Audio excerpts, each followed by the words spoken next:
చెప్పండి 2024లో ఏ పార్టీ అధికారంలోకి వస్తే బాగుంటుందంటారు? ఈసారి ఇంత ముందుగా 5 ఏళ్ళు మన జగన్మోహన్ రెడ్డి గారు ప్రతి ఒక్క కుటుంబానికి ఒక్కొక్క కుటుంబానికి 1,00,000, 2 లక్షల లబ్ధి పొందిన వాళ్ళు తప్పక కానీ ఎవరు లబ్ధి పొందిన వాళ్ళు లేరు. కావున మళ్ళా 100% మళ్ళా జగన్మోహన్ రెడ్డి 160 సీట్లతో మళ్ళా సీఎం కాబోతున్నాడు. జగనే డబ్బులు ఇచ్చి మనుషులు సోరపతులు టీడీపీ జగనే డబ్బులు ఇస్తున్నారు. కానీ మన అందరికీ తెలుసు చంద్రబాబు డబ్బులు ఇచ్చి పార్టీలు మారి ఇప్పుడు పురంధేశ్వరికి, సుజనా చౌదరి, రమేష్ నాయుడు వీళ్ళందరూ ఏ పార్టీలో ఉన్నారు, ఏ పార్టీలోకి వచ్చారు, ఎంత డబ్బులు ఇచ్చారు ప్యాకేజీ అవన్నీ అందరికీ తెలిసిన విషయమే. జగన్మోహన్ రెడ్డి డబ్బులు ఇచ్చాడు, జగన్మోహన్ రెడ్డి డబ్బులతో ఇదవుతానని లేదు. కానీ మన ఆంధ్రప్రదేశ్లో ప్రతి ఒక్క వ్యక్తికి తెలుసు ఎవరు పార్టీలు మారేది, ఎవరు ఏ పక్క పోయేది. కాబట్టి ప్రజలంతా జగన్మోహన్ రెడ్డి గారికి మరలా పట్టం కట్టేదానికి సిద్ధంగా ఉన్నారు. అంటే రాజంపేటలో జగన్ డబ్బుకు టికెట్ అమ్ముకున్నాను టీడీపీ అంటారు. రాయంపేటలో టికెట్ డబ్బు అమ్ముకునేది ఎవరు? సుఖవాస్ పాల్గొన సుబ్రహ్మణ్యము ఏ కాన్స్టిట్యూషన్. చెంగలాడు 5 సంవత్సరాలు పోరాడాడు తెలుగుదేశం కోసం, కానీ అతనికి ఇచ్చారా టికెట్?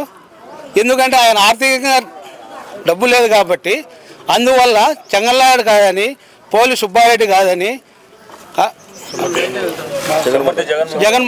జగన్మోహన్ రాజు వీళ్ళందరినీ కాదని ఎక్కడో రాయచోటి అతనికి ఇచ్చారు. మరి ఎవరు టికెట్ అమ్ముకున్నాడని తెలుసు కదా అందరికీ.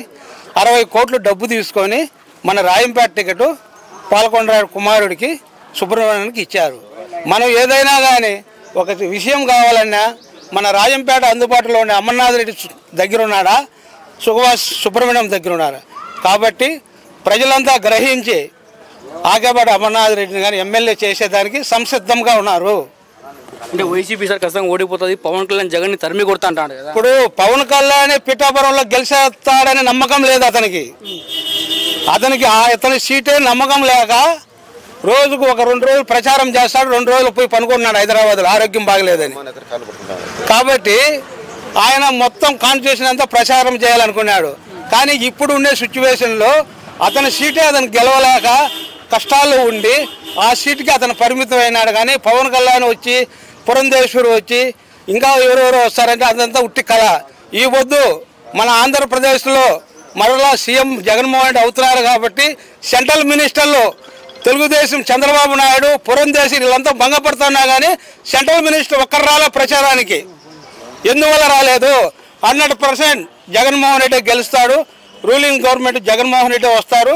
రేపు రాబోయే రోజుల్లో ఏదన్నా ఎంపీ సీట్లు బీజేపీకి తక్కువ వస్తే మనం జగన్మోహన్ రెడ్డిని కలుపుకుంటాము. అందువల్ల అని చెప్పి సెంట్రల్ మినిస్టర్ ఒక్కరిగా రాలా, అది అందరికీ తెలిసిన విషయమే. కాబట్టి ఎవరు గెలుస్తారో ఎవరు ఓడతారో ప్రజలందరికీ తెలుసు.